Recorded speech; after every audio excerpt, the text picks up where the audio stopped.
please rise. Join us in the pledge. I pledge Allegiance to the flag of the United States of America, and to the republic for which it stands, one nation, under God, indivisible, with liberty and justice for all. Good morning. Moines County Board of Supervisors. Tuesday, June 23rd, 2020. Are there any changes to the tentative agenda? I have none. Meet with department heads and elected officials. We have a special guest today, and he's probably got more important things to do than the board has to do. So I'd like to introduce Dylan. Dylan Beard, you're the dog handler, right? Yep. My name is Dylan Beard. I'm obviously deputy of the sheriff's office, and this is K9 Deputy Tank here. He's a Belgian Malinois. You ought to probably stand up here and then the camera will catch you. The camera? Okay, I'll get the camera. Very photogenic. You want to meet everybody? What a beautiful dog. Yes, he is. He's a 1 and 3 month old Belgian Malinois. We got him from a place over in Sheraton, Iowa called K9 Tactical. I had a 5-week training course over there, and then every month I go back for 2 days. So like this Thursday, Friday, I'll go back and we continue training him and train him every day, and then go back to the professional trainer for a couple days. But as you can see, he's got a lot of puppy left in him, but he's just he's a happy-go-lucky dog. He loves people. He was raised over here. He was socialized well when he was a pup, so for the most part, he's just a great dog. He's fun to have around, and I'm glad to have him. He's a great asset to our county and to our sheriff's office. So. My son's a little familiar with those. He says they're really intelligent, really high-energy dogs. Yeah, they're very high energy, as you can tell. He just wants to go do his job. He don't like standing around, but that's all right. Can you pet him? Yeah, absolutely. Come here, Tank. Come on, let's go meet him. Come This way. He's We're going in there. candy. Probably. Go with that guy over there on the end. He's probably got some candy hidden somewhere. I should have brought him to cover me, buddy. Don't jump on him. What a good boy. Don't jump on him. Better not get those pictures.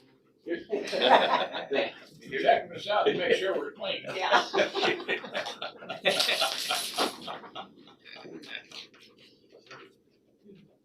Well, that's good. I'm glad we got him.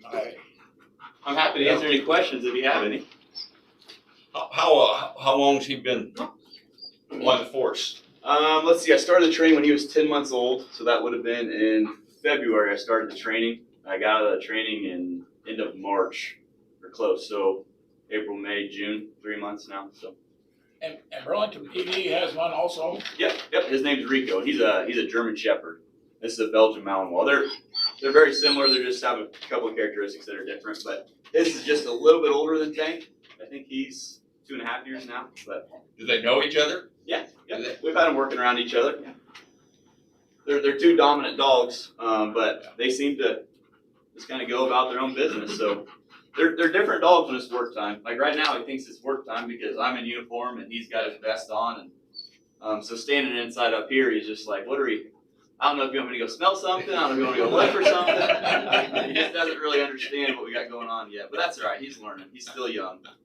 But no, Burlington's handler, Clay Beckman's also a great handler. It's fun to have around him, and I do a lot of training together. So it's good to kind of partner up with those guys for sure. So he can smell drugs? Yep. He's trained in narcotics detection inside of vehicles and buildings. That's to include marijuana, heroin, cocaine, ecstasy, and methamphetamine. If you want him to go get somebody, can he go get him? Oh yeah. He's He's awfully good.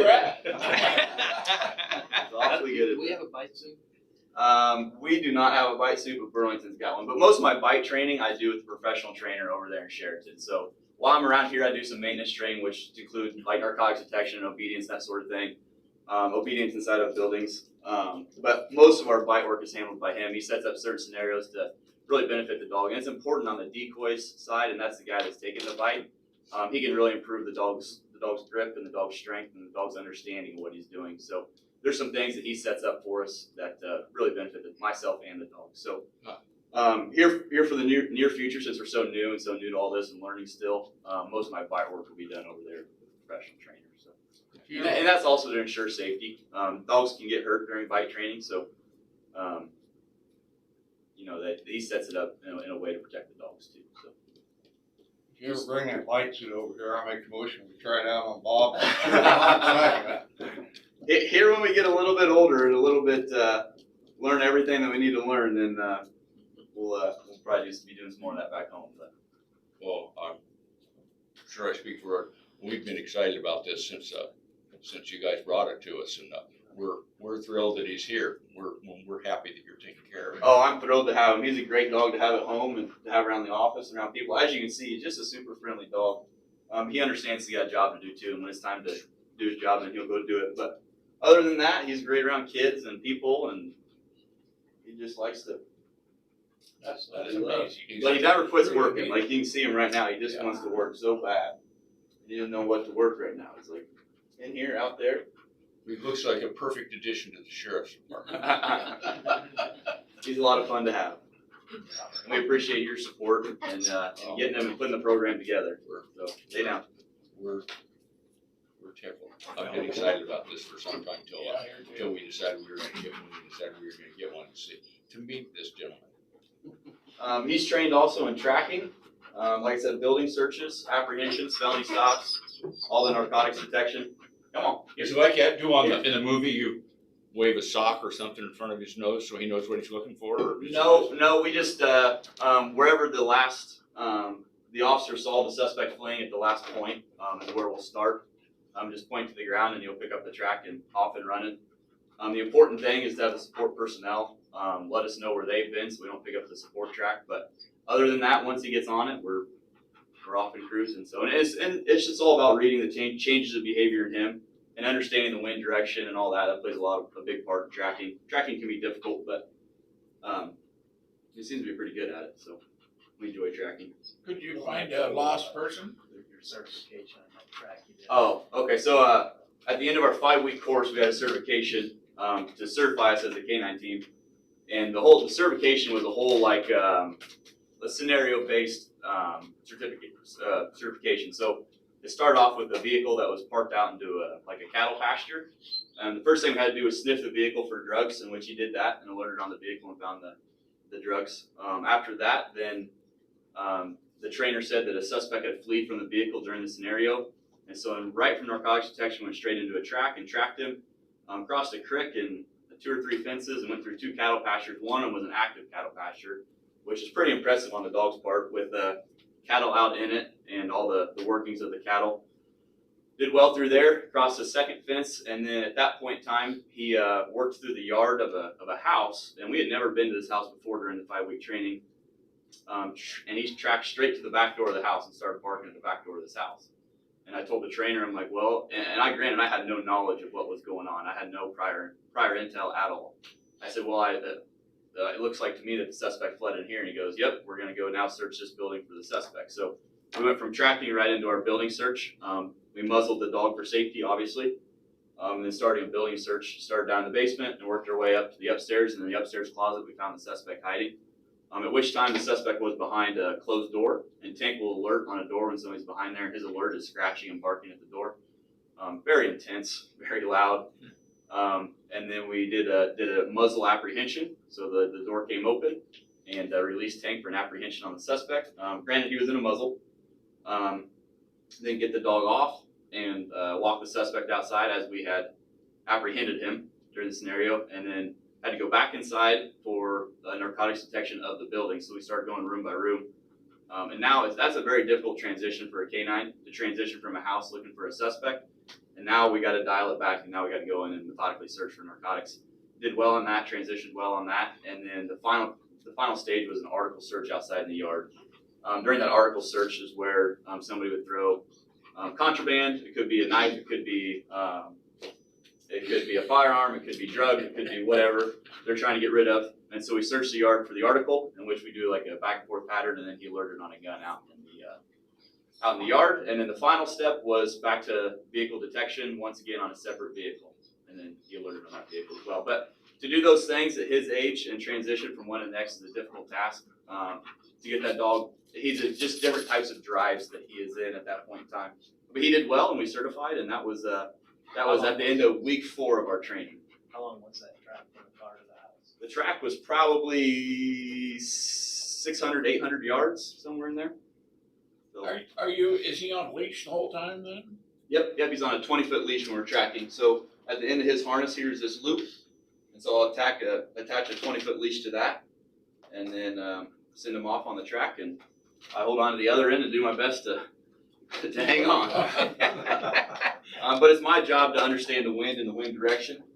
For example, if the wind is at our back, a lot of times we'll go past a turn, and then Tank will come out of the order of the track and for lack of a better word, lose the track. Well, he didn't lose the track, he just worked his way out of the scent. So it's my job to work him back into the wind and put him in the proper position to pick it back up. So those are just all things that the handler could do to kind of help out the dog. But he can do it. It's a lot of fun to have. So that was a certification, which there's a lot of different certifications out there. But that was one that we had to do. So. Well, thank you very much. I appreciate it. Tank, I hope this isn't the last time I see you. Yeah, we'll keep you posted on Yeah. all of his Yeah.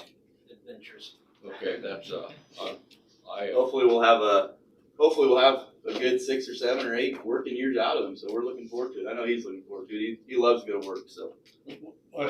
that's what my wife was hoping for when she married me. Ended up disappointed. So. She didn't get a good 6 or 7 years. You said 6 or 7 years, what's the expectancy of them to do this at? He's pretty young. We got him pretty young. A lot of police dogs start when they're 2 years old. And most guys say if you can get 5 years out of them, anything past that's a bonus. Anything less than 5 years, you're a little bit disappointed. But anything can happen. Hips can go out. He can get sick. I mean, they're a working dog. You ask a lot out of them. So everybody in the canine industry just kind of hopes for that 5 years, and then everything past that's a bonus. But there's a chance he could work for 8 years. Just until he gets to the point where he has difficulty getting in and out of the car and doing those high intensity tracks and those high intensity building searches and apprehensions, and you'll see in the dog when he's just getting worn out and just Will he it's stay not with- retired. So Stay with you then? I sure hope so. I, for the dog's sake, I hope so too. Yep. I'm sure that is the plan. But things always change and things move along. But that's the plan, and I'm looking forward to it. You're keeping track of all the money we got in him, haven't you? I help do that a little bit. Yeah. Sergeant Glenn Denning does most of that. So he's kind of my direct supervisor when it comes to the canine world. So and he's very supportive. A lot of the guys in the department are super supportive. They help me out with a lot of the training. Obviously, I can't go lay a track and track myself all the time. So a lot of guys will come out and lay a track for me, and we'll go do some practice tracks. And so that's a lot of fun. What happens if you go down? If I fall down, Well, worse. oh, if I go down, well, then the dog will be transferred to somebody else and send the dog back send the handler with this dog back to that 5-week course. The dog's pretty much ready to go during that 5-week course. It's all about a handler learning how to handle the dog. What if he's on a mission? You're tracking somebody and they don't like you tracking and you're taken out. I think it would be an issue for one of the guys to get a hold of him and leash him up. I always have this 5-foot leash on me. And you get him leashed up and he'll listen to just about everybody. And you just walk him back to the car and in the mission at that point. Ever the eternal optimist. Yeah. Thank you. Well, if there's somebody that's doing that kind of play, we want to make sure that we get him. Yeah. Oh yeah. And you just gotta, some of those situations you can't predict them all. And you just kind of let them unfold as they go. Well, do you want to go find somebody? Well, thank you very much. We'll let you go back to work. Tom, you wanna try to hide somewhere in the courthouse? Do I wanna what? You wanna go try to hide somewhere in the courthouse? This is a muzzle free.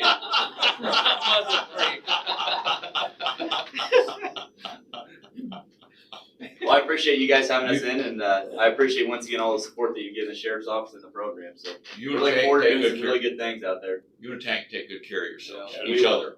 We will. Okay. All right. Okay. Thank you. Thank you. Brett. Thanks. Thank you, Brett. Thanks, Brett. You bet. Hey, Brett, Brett? can you have him go in and to the girls? Oh, yeah. Hey. You run through that. Would you, wonder if we can let, if you take off up the back steps and run around the top of the fourth floor, back down the back steps, the front steps, if you'd, Hope it's and we been give since you you've seen me we'll run. give you a 10-second head start.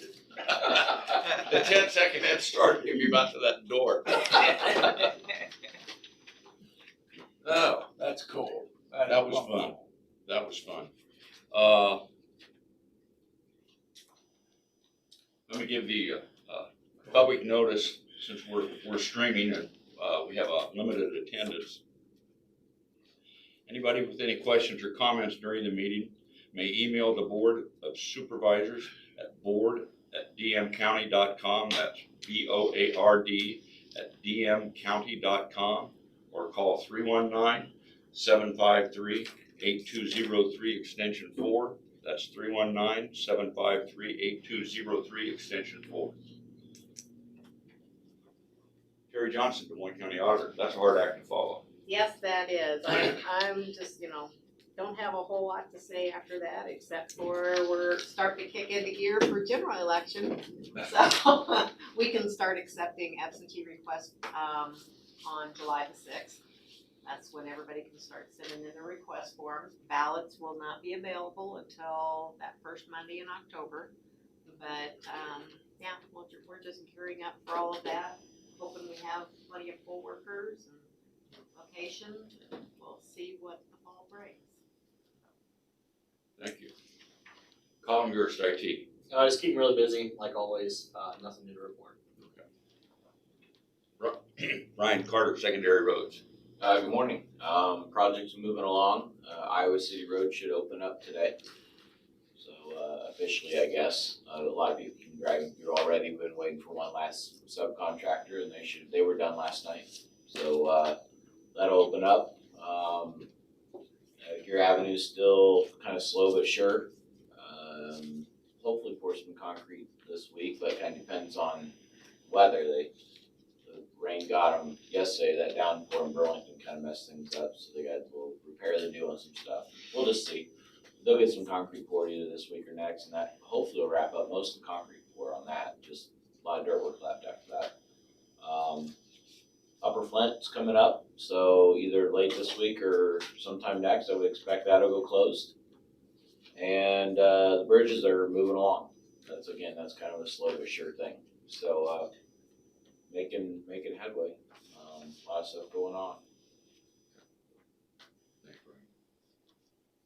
Lisa Schaefer, Des Moines County Attorney. Good morning.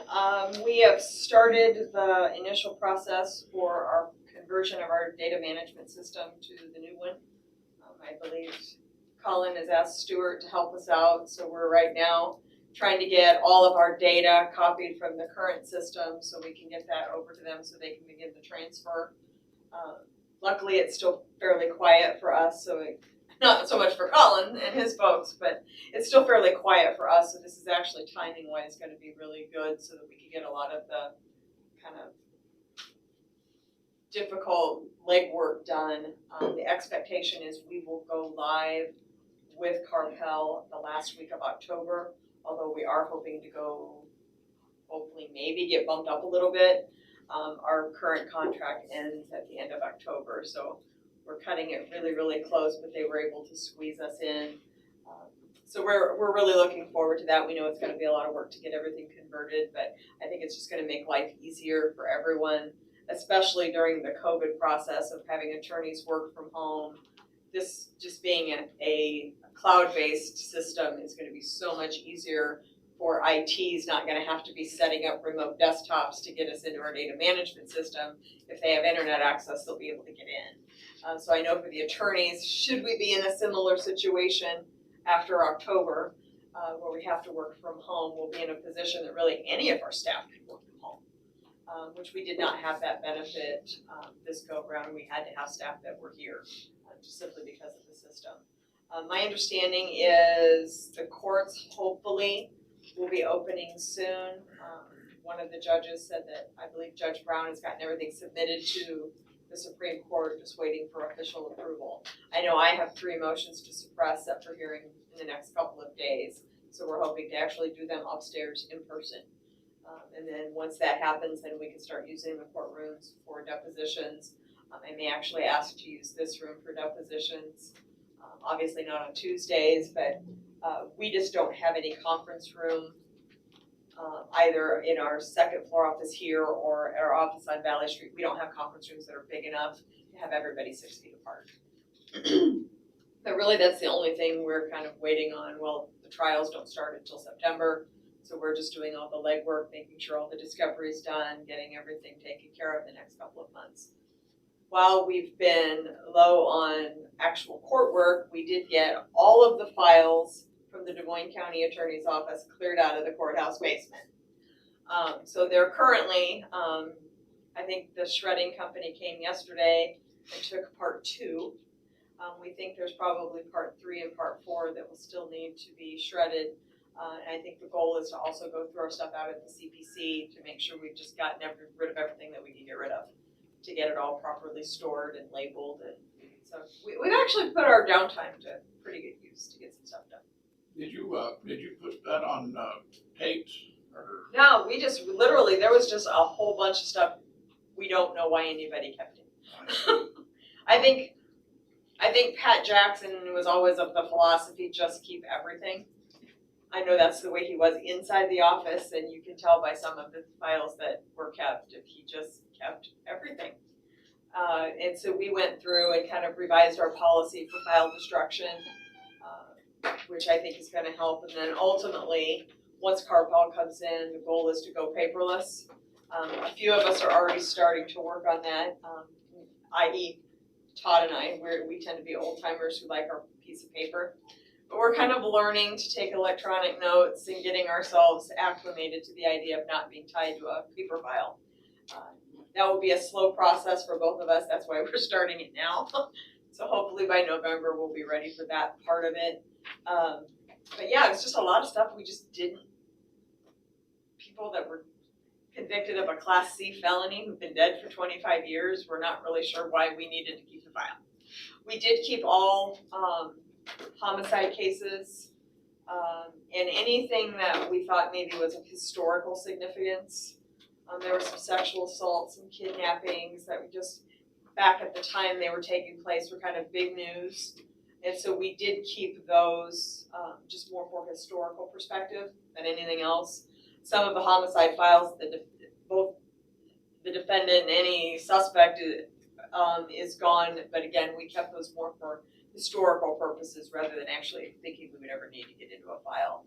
There were some things we just decided, yeah, it's probably good to keep a copy, and our receptionist has just been working on scanning those in, so we'll have a digital copy somewhere if we absolutely have to have it. But I think we probably got rid of 3/4 of the boxes. Wow. Wow. Super. Yeah, we're cleaned out of the basement. Thanks, Lisa. Brett Grimshaw, Chief Deputy, Des Moines County Sheriff's Office. Just one thing, Tom, I think Kevin might have talked to you about the grant that we just put in for the Bureau of Justice Administration. We had $58,000 available. We put in for it and they approved it. I don't know that we got the check yet, but everything we put in for, we got, so. Good. Nice. Good. $58,000 worth of stuff. Computers and PPE equipment, all kinds of stuff. I can't rattle off all the stuff that we applied for, but they approved everything. Good. Yeah. But that's it. Thanks, Brett. You bet. Ken Hyman, Community Services.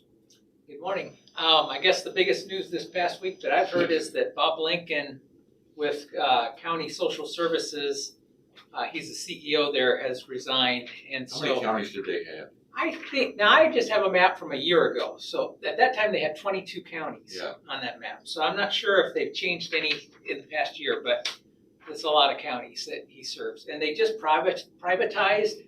And so they're kind of separated from their counties now, but they still get IPERS, and so I wonder who the next person's going to be to fill those big shoes. They had an article in the Cedar Falls Waterloo paper of who's filling in until they hire somebody, but I don't recall that name, but that's big news to me. I just heard that on Thursday or Friday last week. So, that's all I have.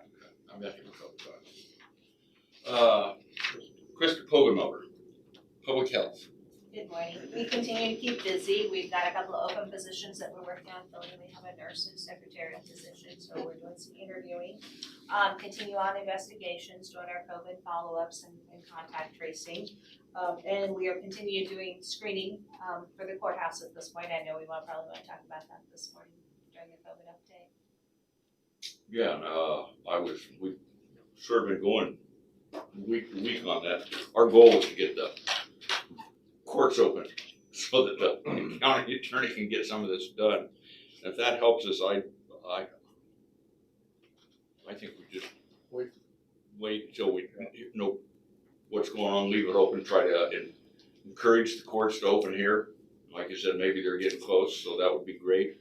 Yeah, yesterday, we had court service today and yesterday, and one of the judges indicated that his understanding is they were just waiting Des Moines' approval, and that we had done everything that needed to be done and signed off on, just waiting on court approval from Des Moines. Let's just bring this up weekly, see next week what's going on, and if we get to a point we don't think it's necessary, the courts don't think it's necessary, we can worry about them. But I don't want them to change their mind and say, let's think about Des Moines County and sit on your motions to suppress for another 3 months. No, I don't want it. That work for you guys? Works Yeah, for me, right? Yeah. Okay, let's do that. Thank you, Krista. Correspondence. Yeah, you got people. WebEx. You got your. Oh, okay. Who we got? Rodney Blazer, Des Moines County Maintenance Director. Rodney Bleaster, Des Moines County Maintenance. Sorry to forget, Rodney. No, that's okay. See. Don't really have nothing new to add. We're just extremely busy, got a lot of different projects going on, but nothing new to report this week. Thank you. Thank you. Jared Lasser, Land Use. Jared, you probably got good news for us, don't you? I think so. It's kind of been back and forth. It's I was a little. This is related to the state legislation about county zoning. So initially, I was under the impression after we had consulted with that representative who was involved with the original bill, it sounded like the chances of getting a further amendment through in this legislative session would probably be pretty slim, given the current situation and how brief that session was. But evidently, we had followed through on that yesterday and gotten a response from the governor's legal counsel that bill, that slight amendment, which is basically what we had proposed to change it so that it would limit people who live in cities from serving on county zoning boards, but would still be worded in such a way so that counties with partial zoning could have anybody in the unincorporated county serve. So that appears to have been included in a bill that went through the legislature. So it would just need to go to the governor to be signed. But indications seem to be that seems to have gone through. So we were initially considering the option of having a second commission to review subdivisions apart from zoning, which if for whatever reason this didn't go through or the governor didn't sign it, we can keep that up there as an option. But I think it would just be easier overall if we could at least keep that to one single board that addresses both, and that would have the option. We would still try to have at least half or a majority of members on that board be within the 2 mile, but it could still be open to anybody else if they were interested. So we'll keep our eyes on that and let you know when anything official happens with regard to that. I know it was that was all relatively new. We had our zoning commission meeting last week. We had a subdivision to review, and in the process, we also spent a little time discussing the prospect of having 2 separate commissions. So that was before we were still under the impression that it was unlikely that anything would get through in this session. So it sounded like they were receptive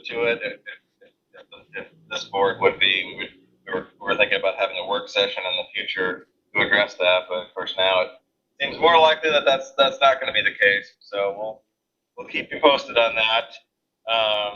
In terms of that subdivision that we reviewed, the commission did vote to recommend that for the board to approve.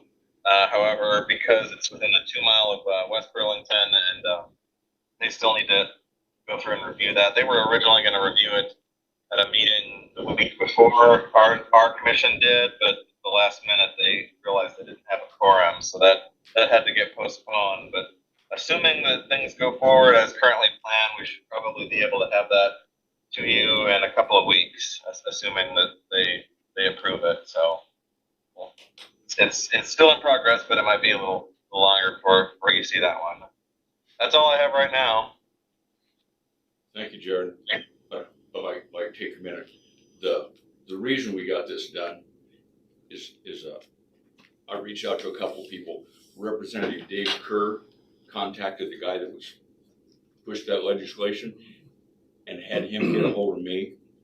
And anyway, so we emailed back and forth, and then we got on the phone with him, with Zach James and I. And he understood. He said, I'll see what I can do. The bill had already been passed and signed by the governor, so what we didn't know whether he was going to be able to do anything or not. But he got an amendment stuck in another bill to pass, so he went out of his way to do that. So the guy's name was Representative Mike Sexton that did that. There was a guy that would not have happened if Representative Kerr wouldn't have had him get hold of me. So I complain about the legislature when I don't, but I'm really happy this time they went out of their way to accommodate Des Moines County. So does that mean we're not looking for all those board members now? Well, as long as the governor signs it. I don't know that they think there's any reason she wouldn't, but it hasn't been signed into law. But they did get that stuck in another bill that's passed that's waiting for the governor's signature. So that means we don't need to come up with an extra board. I'd lose all that continuity. Yeah. So well, technically, that since the initial bill was already passed, it's essentially already in effect. So it's kind of unfortunate that so technically this past meeting we had it where we considered those 2 members would no longer be eligible to serve, but perhaps at least in the case of Dick Keith, our former chairman, if this second bill is approved, then that would, if he's interested, that would make it eligible for him to continue serving. that would be great. Yeah. So thank you, Jared. Anyway, so I was Thank you. yeah, well, I don't know. I had much more. Zach did most of the talking. Who else we got calling? Jackie Meyer, Clerk of Court. Jackie Meyer, Clerk of Court. Good morning, everyone. We're just working hard, trying to get all the protocols and procedures complied with, and we're there. Just like everybody else has said, we just want to get back to everybody back in the office and some sense of normalcy. But yes, we have complied with everything as far as the PPE and the social distancing. Been busy putting up signs on the courtrooms, in the hallways, in my offices. So hopefully soon. Thank you, Jackie. You're welcome. Janelle Nally Longquist, Des Moines County Treasurer. Janelle Nally Longquist, Des Moines County Treasurer. Good morning. We just continue to be busy, especially the motor vehicle department, with title transfers and registrations and plate transfers and so on. I would like to remind everyone that the current governor's proclamation expires on Thursday, June 25th, and with that, the March installment interest expires as well, or the waiver of it, and interest will start on Friday the 26th, and that also affects the 30-day deadline for title transfers. So anyone that had any a purchase in mid-February, there's a small window to after the 26th to avoid any penalty, and that goes for any registration, renewal, expiration dates for certain customers as well. Other than that, like I said, we're just keeping busy, and I do have 2 agenda items. Thank you, Janelle. That's all. You're welcome. Okay, I didn't miss anybody. Correspondence. Well, other than that from Vicky that we have on the agenda, so. Okay. Proceed to discussion and vote. We have the Southeast Iowa Link Governing Board a statement of understanding. Each year they send out a statement of understanding that Patty Brooks is 100% paid out of the mental health and disability services. And Ken Hyman is paid 80%, 20% of his salary goes towards general assistance, which is funded by the county general fund. But we just need to pass the state. So the region's already signed off on it, and they just want each county to sign off on it too. It's a general understanding. Yeah. Move to approve. Second. Terry? Bob Beck, Yes. Jim Carrey, Yes. Tom Broker. Yes.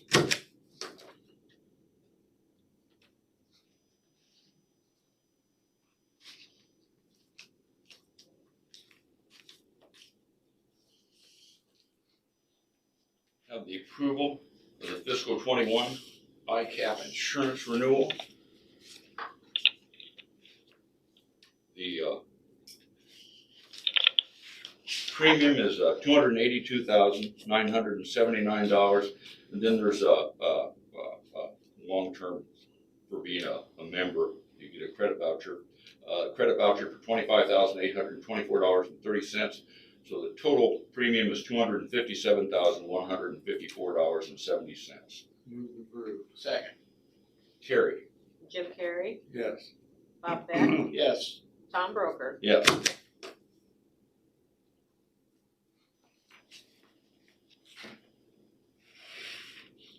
We have the approval of the fiscal 21. How many of these need to be signed? How many have I got here? Oh, just the one. Just the The one, others are okay. just copies for you guys if you want copies.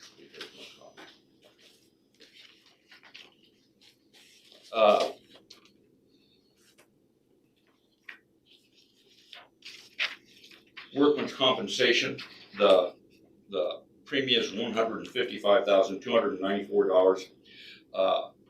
That's a premium increase of $25,183.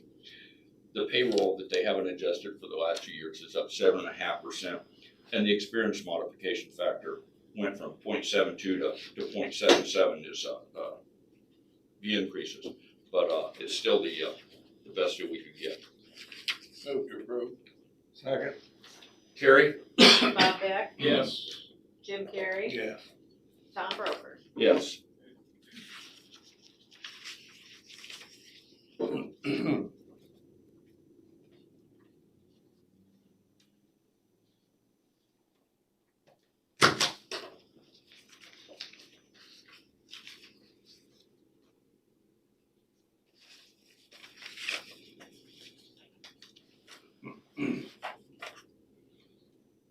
Okay, we have a fiscal 21 employee handbooks.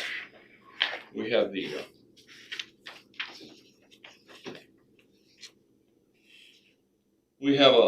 approval of the fiscal 21 clerical and custodial handbook, employee handbook.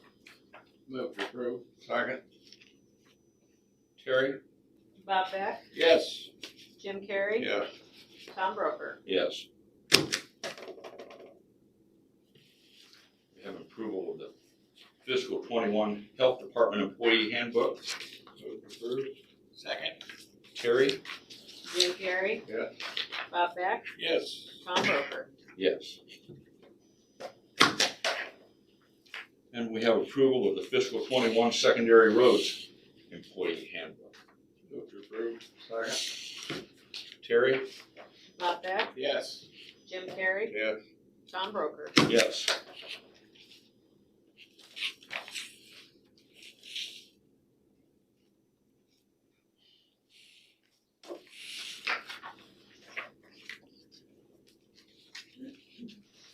We have a letter to the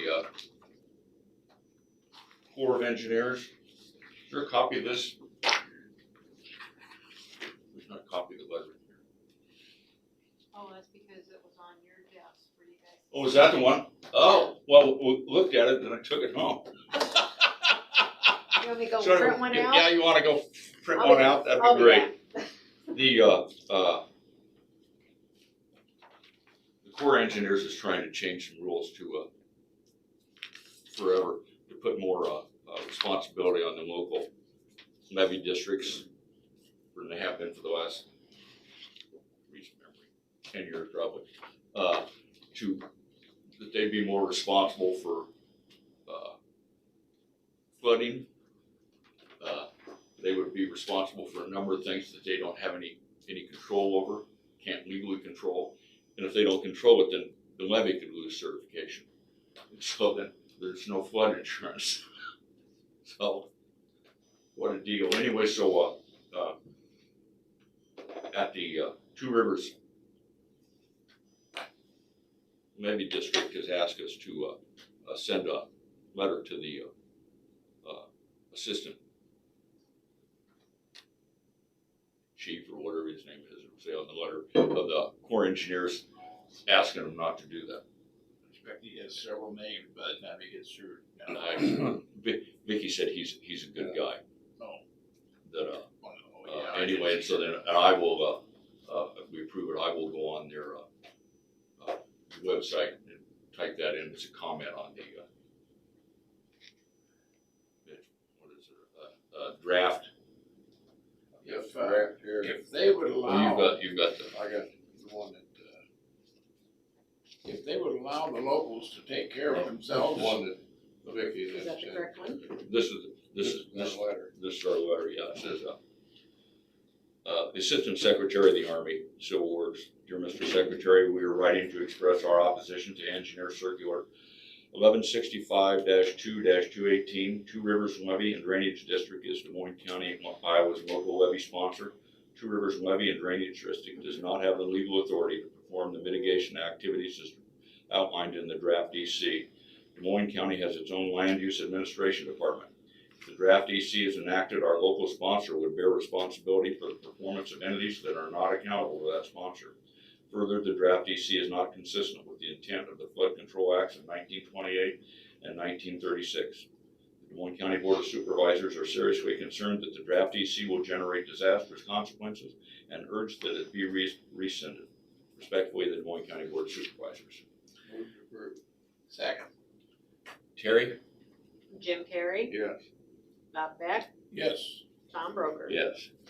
If they would allow the locals to take care of themselves, the levy would go up. Top of the levy. If you go down and look at how the southern district of the Mississippi is run, and their levies have highways built on top of them, they're so big. You get up here, then it's, we've been left out.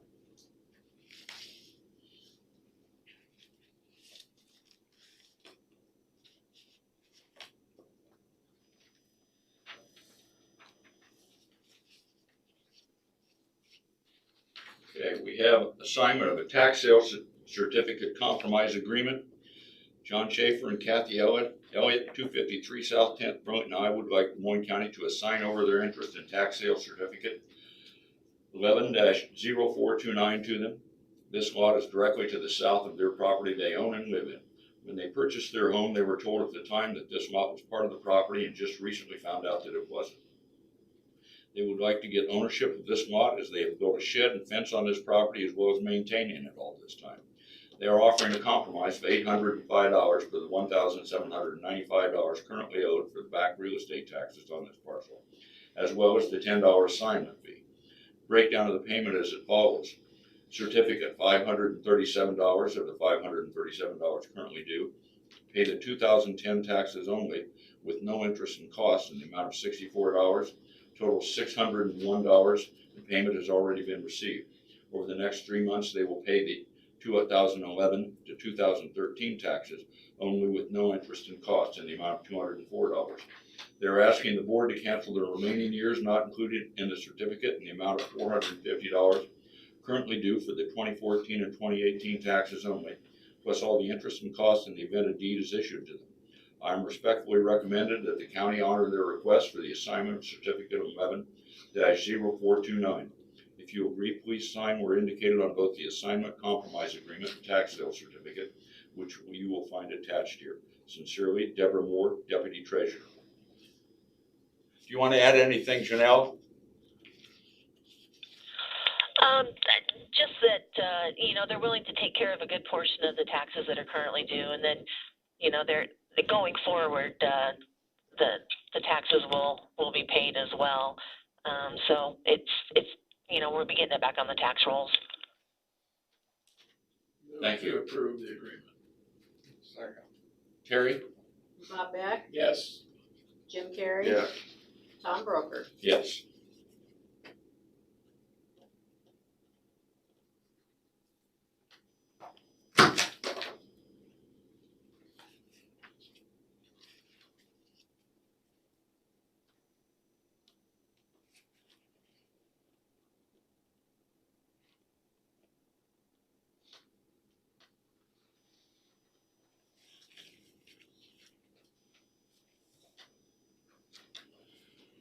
We have a fireworks permit. Fox, July fireworks gathering. Have the approval from the Danville Fire Chief. And as always, it comes out of the auditor's office, already taken care of. Thank you. Move to approve. Second. Terry? Jim Carrey. Yes. Bob Beck, Yes. Tom Broker. Yes.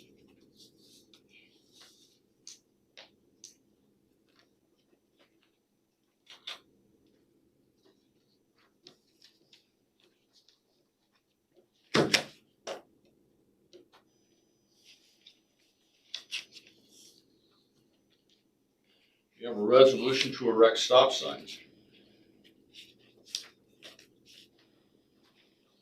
Resolution, whereas Chapter 321, Section 255 of the 2019 Code of Iowa states that the authorities in their respective jurisdictions shall erect and maintain such traffic control devices upon highways under their jurisdiction as they deem necessary to carry out the provisions of the chapter. And whereas certain intersections in the county meet stop sign warrants per the Manual of Uniform Traffic Control Devices, Section 2B05. And now be it resolved that the Board of Supervisors in Des Moines County deem it necessary to remove the yield sign and erect and maintain a stop sign at the following intersections: 215th Street and Iowa City Road, eastbound traffic to stop; 140th Avenue and Iowa City Road, westbound traffic to stop; 205th Street and Iowa City Road, eastbound traffic to stop. This is just intersections that are with the portion of Iowa City Road that we just paved. They previously one had a yield sign, the others were unsigned, which is not abnormal on a rural low-lying road. Obviously, as we come along paved Iowa City Road, we're gonna go ahead and put stop signs up for anything coming up to a paved road, so that's what this is for. That's the roads, the intersections where this is at. Move to approve. Second. Terry? Jim Carrey. Yes. Bob Beck, Yes. Tom Broker. Yes. Thank you. Thank you, Brian.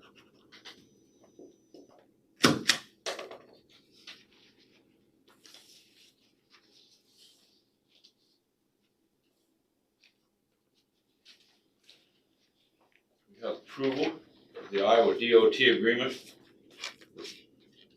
for County Bridge Federal Fund aid swap for the Des Moines County 99 Road Bridge T17.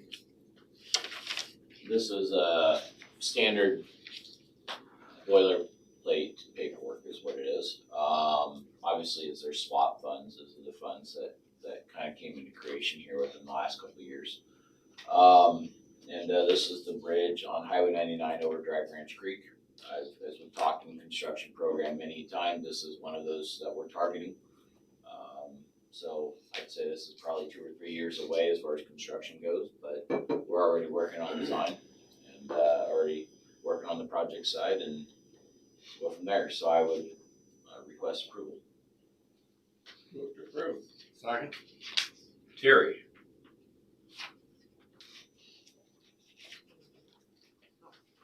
Who motioned? Lost it. Sorry about that. Bob Beck, Aye.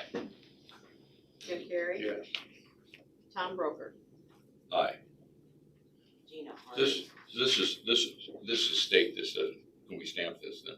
I can keep doing it. Yeah, this is stamped, yeah. Tom, Yes. Cheryl's got. Gina Harden just called and said the governor's on her way, the meeting's been moved up to 10:15 or 10:30. Okay. It won't take long to get through here, I hope. Thank you, Cheryl. Thank you. She's gonna have to raise her. It's in town. I'm pretty sure it won't matter whether I'm there, she's not coming here to see me.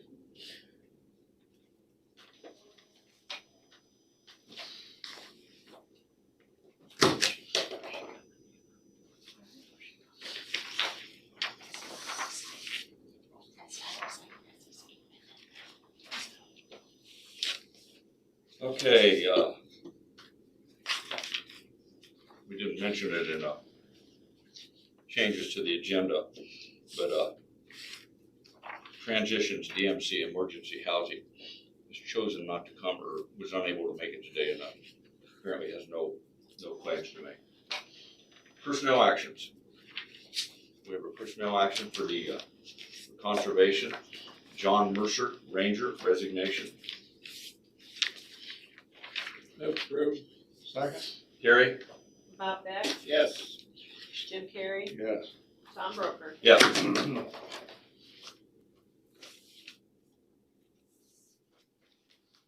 Correctional Center. We have the retirement of Lisa Waller, full-time correctional officer. Approved? Second. Terry? Jim Carrey, Yes. Bob Beck, Yes. Tom Broker. Yes. Secondary roads. We have a new hire seasonal worker, Travis Master, at $9.50 an hour. Move approved. Second? Terry? Bob Beck, Yes. Jim Carrey, Yes. Tom Broker. Yes.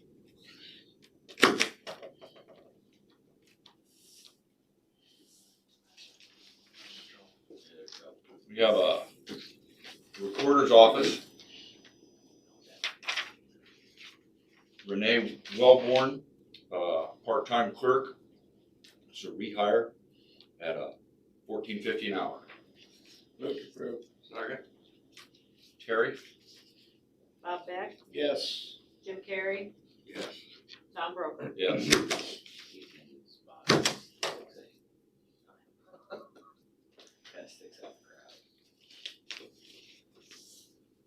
And treasurer, Ashley Sherwood, clerk 2, partial day without pay on June 16th for 3.31 hours. Move approved? Second. Terry? Jim Carrey, Yes. Bob Beck, Yes. Tom Broker. Yes.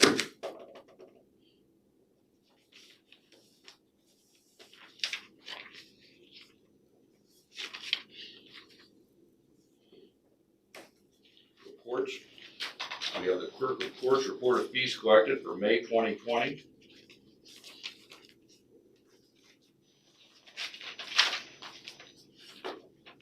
This will be on file at the auditor's office and available for public review in person or electronically. We have minutes for the regular meeting of June 16th. Move approved. Second? Terry? Bob Beck, Yes.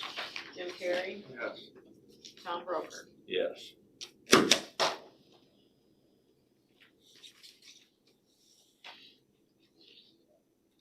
Any other business? No, none. Future agenda items? No. Committee reports?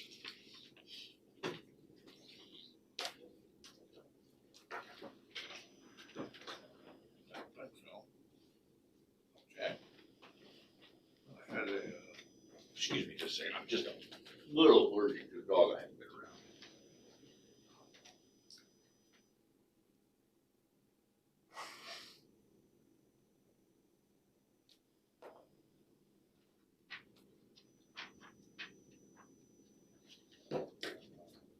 Excuse me. did I, oh,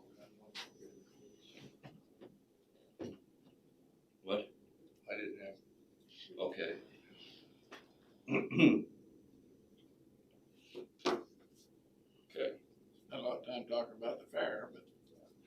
Yeah. I've seen that in the paper. Public input. If anybody would like to, make any comments or questions, you can email the Board of Supervisors at board@dmcounty.com. That's BOARD@dmcounty.com, or call 319-753-8203, extension 4. That's 319-753-8203, extension 4. We will wait 2 minutes to give people an opportunity to dial or send an email. When you, see the lieutenant governor, tell him I asked about his grandpa. I think it's the governor. I don't know if the lieutenant governor's coming. Oh, I thought I saw a paper where he was. Maybe he is, I don't know. I wasn't gonna go. I thought that we would have That's what I seen too, see where he, I was, on a board with him at the Cattlemen's Association long time ago. Then good fellow.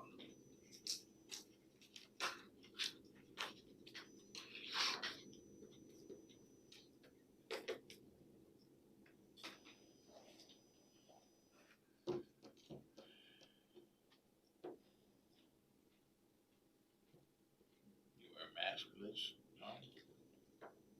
I don't know. Imagine I'll look around. I find it quite interesting who's required to wear a mask and who isn't. Carter got hungry. If you're a rider, it's okay. You didn't bring Bob any M&Ms? Nope, saved them for myself.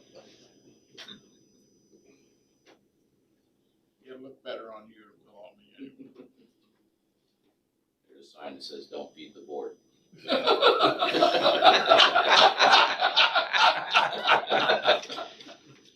Yeah.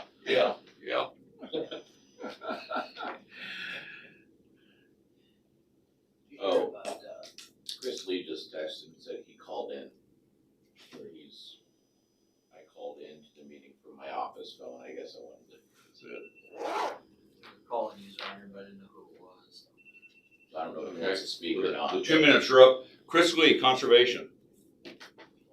Hi guys, can you hear me? We can. Good. Alright. I've been trying to talk to you guys since we did department head input. I couldn't get through. I must have been muted on your end.